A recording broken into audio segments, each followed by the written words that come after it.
OBC भटक्या विमुक्त विशेष मागास प्रवर्गाचं आरक्षण वाचवावं यासाठी देशाचे ओबीसीचे नेते आदरणीय छगनरावजी भुजबळ साहेब यांनी आज 1 फेब्रुवारी रोजी तमाम महाराष्ट्रातील जनतेला ओबीसीचे आवाहन केलंय की बाबा आज 288 आमदार, त्याचबरोबर खासदार, माजी खासदार, विधान परिषदेचे आमदार, जिल्हाधिकारी, तहसीलदार यांना आज आपलं आरक्षण वाचवण्यासाठी निवेदन देण्यात यावं अशी विनंती सगळ्यांना हाक मारलेली आहे।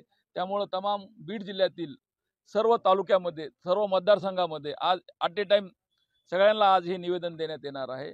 सगळं ओबीसी, सकल ओबीसी समाजाच्या वतीने बीड शहरातील सगळे समाजाचे प्रमुख प्रतिनिधी, जिल्हा प्रमुख आज या मतदारसंघाचे आमदार क्षीरसागर साहेब यांना निवेदन दिलेलं आहे। आता आम्ही जिल्हाधिकारी मॅडम यांना निवेदन देणार आहोत। जे ओबीसीची घुसखोरी चालू आहे, बॅकडोर एंट्री आपण ज्याला म्हणतो, ती एंट्री कुठेतरी थांबवली पाहिजे। ज्या चुकीच्या नोंदी सापडतायत, आज तुम्ही व्हॉट्सअपवर, फेसबुकवर कंटिन्यू फिरताय किंवा कशा पद्धतीने पेनाने खोडाखोड करून नोंदी केल्या जात आहेत, त्या कुठेतरी थांबल्या पाहिजेत। म्हणजे सरकार एका पद्धतीने म्हणतंय की बाबा आम्ही आरक्षणाला धक्का लागून देणार नाही, आणि दुसऱ्या पद्धतीने बॅकडोरने एंट्री चालू आहे। आज भुजबळ साहेब त्यासाठी रात्रंदिवस लढतायत। मग तुम्हाला एकाच समाजाचं म्हणणं ऐकायचं आहे का? ओबीसीचं ऐकायचं नाही का?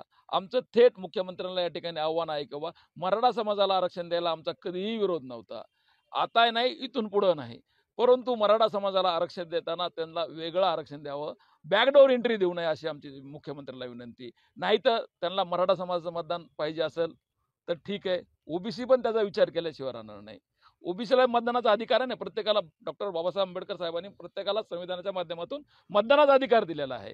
मग ओबीसी पण विचार करेन ना, कुणाला मतदान करायचं आणि कुणाला मतदान करायचं। आज शिंदे साहेबांचे जे आमदार आहेत, जे आज भुजबळ साहेबांवर खालच्या पद्धतीने बोलतायत, त्यांची लायकी नाही भुजबळ साहेबांवर बोलायची, परंतु ते आज खालच्या पातळीवर बोलतायत।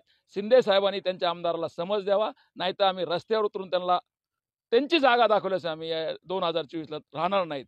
आपल्या माध्यमातून आपण मुख्यमंत्री साहेबांना विनंती करतोय, ओबीसी शांत आहे तोपर्यंत शांत आहे। तर 375 जातीला जर डिवचलं आणि रस्त्यावर उतरला तर पुढचा काळ ठरवेल काय होईल ते।